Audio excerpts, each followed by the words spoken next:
I'm at the Tour de France 2024 and I'm on the lookout for all the latest and greatest hot tech. But it's not just me. Lloyd is also here, that guy who used to ride for the Cervelo test team. And Alan from GCN Italia, or as I like to call him, Alan. Anyway, let's go see what we can find.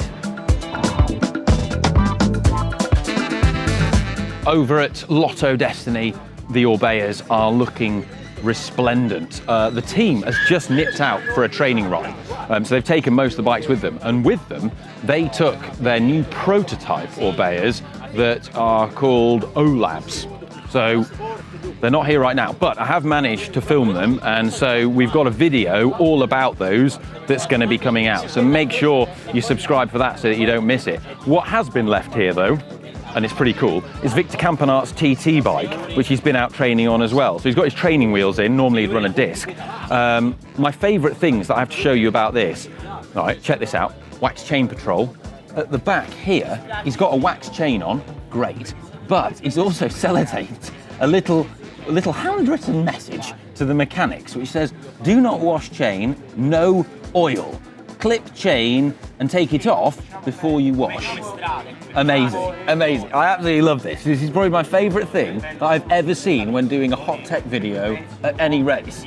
Victor Campenaert loves wax chain so much. That's like, and I feel his pain as well, because before, I know where I've taken my bike to like a mechanic to have something do on it, or my brother did it as well, and he took it to a bike shop and they sorted his bike out and then they went, oh, your chain was dirty, you had all this waxy stuff on, so we jet washed it all off.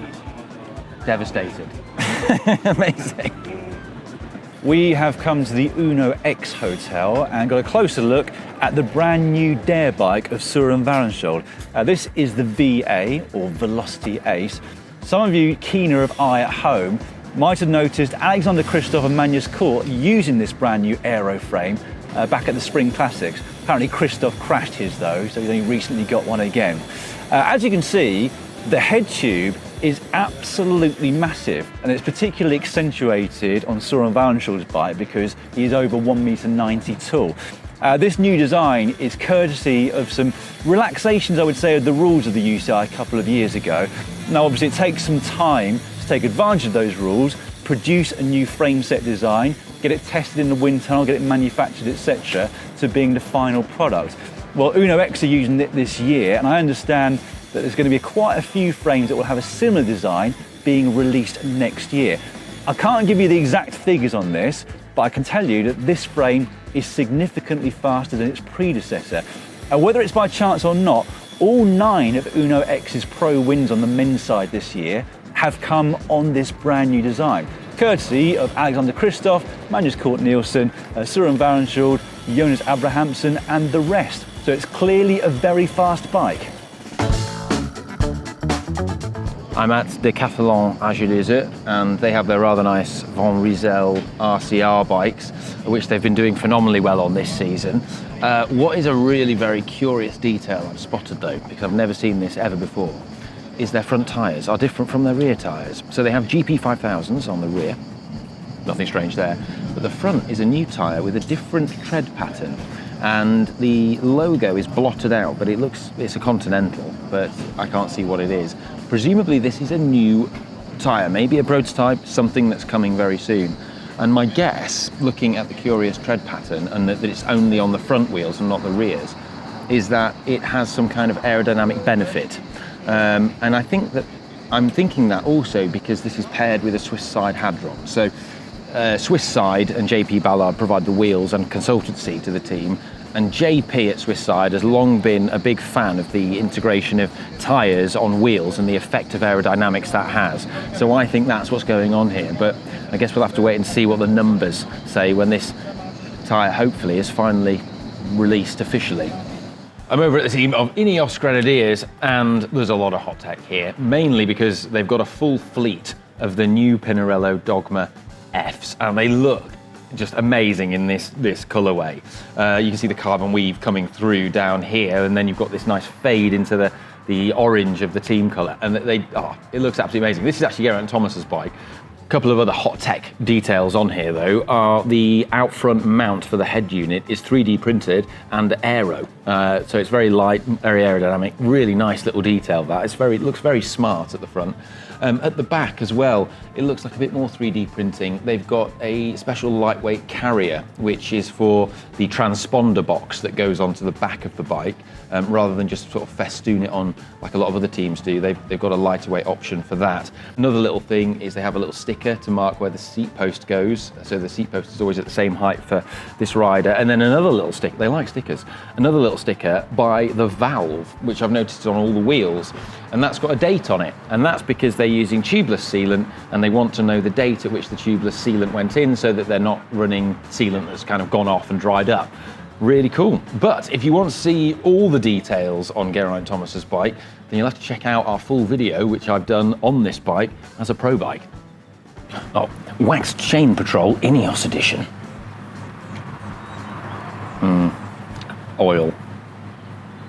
I just saw Tom Pidcock come back from one of his pre-race training rides and, well, he gave me one of his bidons because Yorkshire represent. Thanks, Tom. Appreciate it. But I have become the thing that I swore to destroy. A bidon bandit.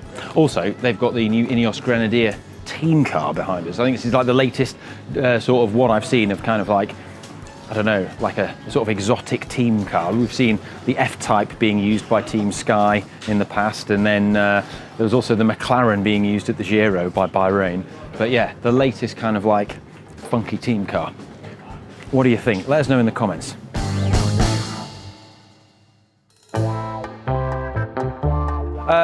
Bit of hot tech over at Jayco Alula for you. The riders are currently out doing some pre-race training rides on their bikes. But what's amazing is Simon Yates still has 4 bikes fully here already, and some more on the team truck behind me, and a spare one on the team car behind him as he's doing his training ride. Loads of bikes. So, I mean, wow. What's particularly cool though, and one of the reasons why he has so many bikes is because he has both the Propel aero bike from Giant and the TCR at his disposal. All of these are set up perfectly to his measurements. Something that's evident from that is that all of them have an absolute whopper 140 stem on there. That is it's a real chunky boy stem, that one, isn't it?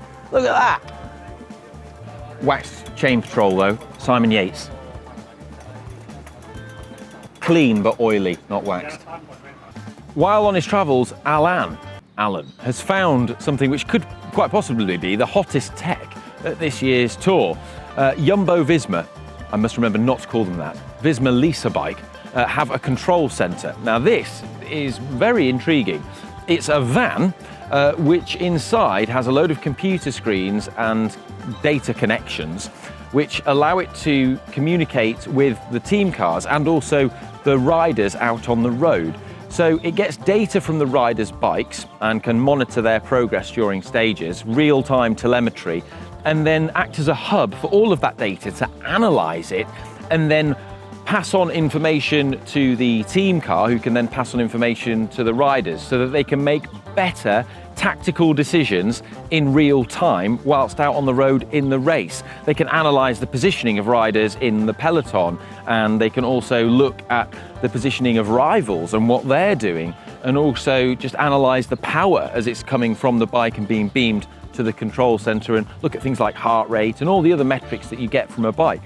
This is potentially a phenomenal bit of tech, and apparently they're not going to be using it on every stage. The understanding is that it's going to be used on just key stages, so presumably a lot of the mountainous stages, where there probably will be some logistical challenges with connections and connectivity and signals in the mountains dropping in and out.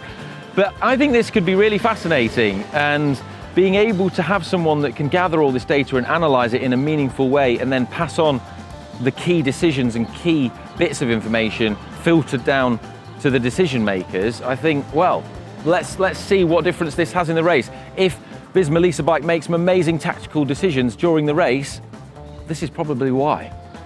Something else Alan managed to spot as well is Primoz Roglic's new bike, and well, all the other bikes at Red Bull Bora hansgrohe, as they're now known, and now feature this rather striking new livery on the bikes with the Red Bull graphics and colour scheme on there. Let us know what you think of that. It remains unchanged. It's a Specialized Tarmac SL8, but with this updated colour scheme. Do you prefer that over the previous Bora hansgrohe bike, or do you like the new one?